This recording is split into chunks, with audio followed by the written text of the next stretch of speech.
اعوذ باللہ من الشیطان الرجیم، بسم اللہ الرحمن الرحیم۔ السلام علیکم، میں ہوں تفسیر پوائنٹ سے۔ 1977 میں ایک کینیڈین پروفیسر گیری ملر نے قرآن مجید میں کوئی خامی تلاش کرنے کا ارادہ کیا۔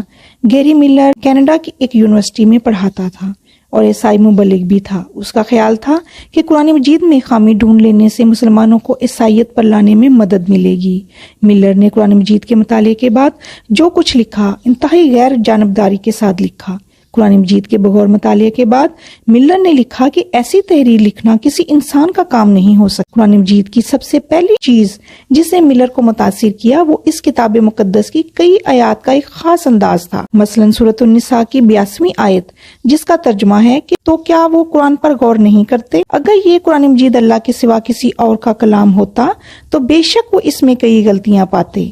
اور سورۃ البقرہ کی 23ویں آیت جس کا ترجمہ ہے کہ اگر تم اس کتاب پر شک کرتے ہو جو ہم نے اپنے پیغمبر حضرت محمد صلی اللہ علیہ وآلہ وسلم پر اتاری تو اس جیسی ایک صورت لا کر دکھاؤ۔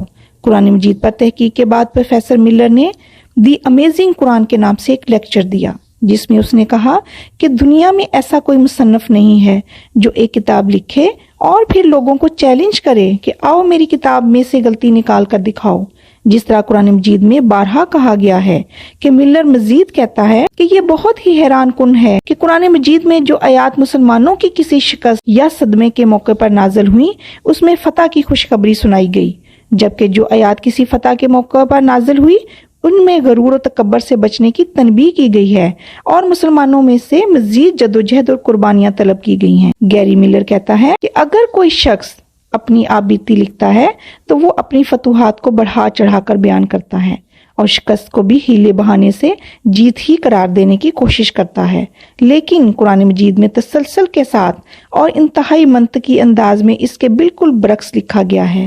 قرآن مجید میں کسی ایک مخصوص وقت کی تاریخ بیان نہیں کی گئی بلکہ اس میں عام قوانین وضع کیے گئے ہیں جو اللہ تعالیٰ اور اس کے بندے کے مابین تعلق کے خد و خال کا تعین کرتے ہیں۔ واضح رہے کہ گیری ملر نے 1977 میں قرآن مجید پر تحقیق کا آغاز کیا تھا اور محض ایک سال بعد 1978 میں انہوں نے اسلام قبول کر لیا، سبحان اللہ، اور اپنا نام عبد الاحد رکھ لیا۔ اس کے بعد سے انہوں نے اپنی زندگی اسلام کی دعوت کے لیے وقف کر رکھی ہے۔ وہ ٹی وی پروگرامز اور پبلک لیکچرز میں مسلمانوں کو اسلام کی تبلیغ کرتے ہیں، سبحان اللہ۔ جی ناظرین، اب ہم سورۃ بقرہ کی آیت کا ترجمہ اور تفسیر بیان کرتے ہیں۔ وَإِذِ ابْتَلَىٰ إِبْرَاهِيمَ رَبُّهُ بِكَلِمَاتٍ فَأَتَمَّهُنَّ قَالَ إِنِّي جَاعِلُكَ لِلنَّاسِ إِمَامًا قَالَ وَمِن ذُرِّيَّتِي قَالَ لَا يَنَالُ عَهْدِي الظَّالِمِينَ۔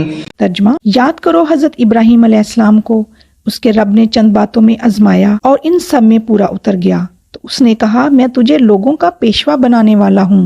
ابراہیم علیہ السلام نے عرض کیا اور کیا میری اولاد سے بھی یہی وعدہ ہے؟ اس نے جواب دیا میرا وعدہ ظالموں سے متعلق نہیں ہے۔ خطاب حضور اکرم صلی اللہ علیہ وآلہ وسلم سے ہے اور ذرا کہانی ابتدا ابراہیم علیہ السلام یاد کرو۔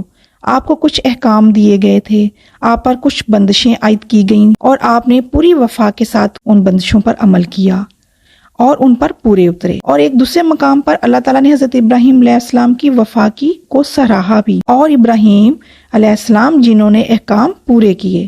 یہ وہ بلند و بالا مقام ہے جس تک حضرت ابراہیم علیہ السلام پہنچے، اس مقام تک جہاں اللہ تعالیٰ خود بندے کی وفاداری اور اطاعت شاری کی شہادت دیتا ہے، جبکہ بحیثیت ایک انسان ضعیف اور پرتقصیر مخلوق ہے، اس کے لیے وفا یعنی پوری اطاعت ممکن ہی نہیں ہے۔ اور اس مقام تک رسائی حاصل کی وجہ سے حضرت ابراہیم علیہ السلام اس سعادت اور اس اعتماد کے مستحق ہوئے۔ میں تمہیں اللہ کا پیشوا بنانے والا ہوں، اور ایسا پیشوا جو لوگوں کا قبلہ و کعبہ ہو، جو انہیں اللہ تک پہنچانے والا ہو، بھلائی کے کاموں میں سب سے آگے ہو اور لوگ ان سے پیچھے ہوں اور وہ ان کا محبوب قائد ہو۔ یہاں اگر حضرت ابراہیم علیہ السلام کی ذات سے انسانی فطرت نمودار ہوتی ہے، انسان کے اندر یہ فطری داعیہ موجود ہوتا ہے کہ اس کا تسلسل بذریعہ اولاد جاری رہے۔ یہ ایک گہری فطری اور نفسیاتی شعور ہوتا ہے جو اللہ تعالیٰ نے انسان کی فطرت کی گہرائیوں میں ودیت کیا ہوا ہے، اور اس کی حکمت یہ ہے کہ زندگی کی ترقی جاری رہے اور انسانی زندگی ان خطوط پر آگے بڑھتی رہے۔ جو خالق نے اس کے لیے وضع کیے ہیں، اور جن ترقیات کا آغاز اگلوں نے کیا ہوتا ہے آنے والی اسے مزید آگے بڑھائیں اور تمام نسلوں کے اندر یہ ہم آہنگی قائم رہے۔ یہ شعور جسے بعض لوگ توڑنا چاہتے ہیں اور ختم کرنا چاہتے ہیں، حالانکہ وہ انسان کی عین فطرت کے اندر مرکوز ہے، یعنی جیسے حضرت ابراہیم علیہ السلام نے کہا کیا میری اولاد سے بھی یہی وعدہ ہے؟ اس کا جواب حضرت ابراہیم علیہ السلام کو ان کے پیغمبر کی طرف سے آتا ہے جس نے انہیں آزمایا اور پھر چن لیا تھا، اور میرا وعدہ ظالموں سے متعلق نہیں ہے۔ ظلم کی بھی کئی قسمیں ہیں اور کئی رنگ ہیں۔ نفس انسانی کا شرک کرنا بھی ایک طرح کا ظلم ہے، لوگوں کی جانب سے اللہ کی نافرمانی بھی ایک ظلم ہے، اور ظالموں پر یہاں اس امانت کو ممنوع قرار دیا گیا ہے کہ اس سے عمومی امامت مراد ہے، جو امامت کی تمام اقسام پر مشتمل ہے: امامت رسالت، امامت خلافت، امامت صلاۃ، اور اس کے علاوہ بھی امامت و قیادت کے تمام مناصب شامل ہیں۔ لہذا عدل و انصاف اپنے وسیع معنوں میں ہر قسم کی امامت کے استحقاق کے لیے پہلی شرط ہے، اور کوئی شخص کسی قسم کے ظلم کا ارتکاب بھی کرے وہ اپنے آپ کو امامت و قیادت کے استحقاق سے محروم کر دیتا ہے۔ یہ جو کچھ حضرت ابراہیم علیہ السلام نے سے کہا گیا اور یہ عہد جس کے الفاظ میں کوئی پیچیدگی نہیں ہے، اس بات کا قطعی فیصلہ کر دیتا ہے کہ یہودی ہمیشہ منصب و قیادت سے دور اور محروم رہیں گے، کیونکہ انہوں نے ظلم کا ارتکاب کیا، فسق و فجور میں مبتلا ہوئے، یعنی لڑائی جھگڑوں میں مبتلا ہوئے اور اللہ تعالیٰ کی نافرمانی کی، اور انہوں نے اپنے جد امجد کے عقائد و نظریات کو ترک کر دیا۔ نیز جو کچھ بھی حضرت ابراہیم علیہ السلام سے کہا اور یہ ہے جس کے الفاظ میں کوئی پیچیدگی نہیں ہے، ان لوگوں کو بھی قطعی طور پر منصب امامت سے محروم کر دیتا ہے جو اپنے آپ کو مسلمان کہلاتے ہیں۔ انہوں نے بھی ظلم کا ارتکاب کیا ہے، فسق و فجور میں مبتلا ہوتے ہیں اور اللہ تعالیٰ کی راہ سے دور بھٹک گئے ہیں۔ انہوں نے خود اللہ تعالیٰ کی شریعت کو پس پش ڈال دیا ہے۔ وہ دعویٰ تو اسلام کا کرتے ہیں، حالانکہ انہوں نے اپنی پوری زندگی سے اللہ تعالیٰ کی شریعت اور اس کے نظام حیات کو باہر نکال دیا ہے۔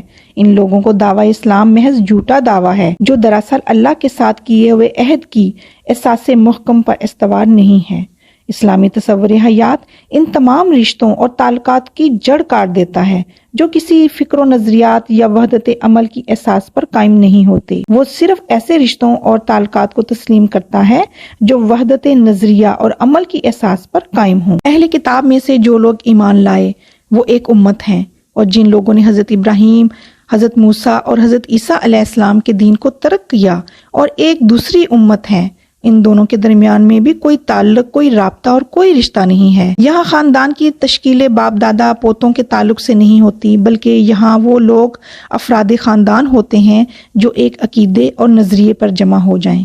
اسلامی نظریہ حیات سے کسی امت کی تشکیل بھی نسلی بنیادوں پر نہیں ہوتی، بلکہ امت کی تشکیل اہل ایمان سے ہوتی ہے، خواہ ان کے رنگ، ان کی نسل، ان کے وطن مختلف ہی کیوں نہ ہوں۔ غرض یہ کہ اسلامی تصور حیات جس کے چشمے کتاب الہی کی اس ربانی انداز بیان سے پھوٹتے ہیں۔ جی ناظرین، یہاں پر تفسیر مکمل ہوئی۔ اللہ تعالیٰ سے دعا ہے کہ اللہ تعالیٰ ہمیں قرآن پاک کو پڑھنے، سمجھنے اور اس پر عمل کرنے کی توفیق عطا فرمائے۔ آمین ثم آمین۔ اجازت دیجیے، اللہ حافظ۔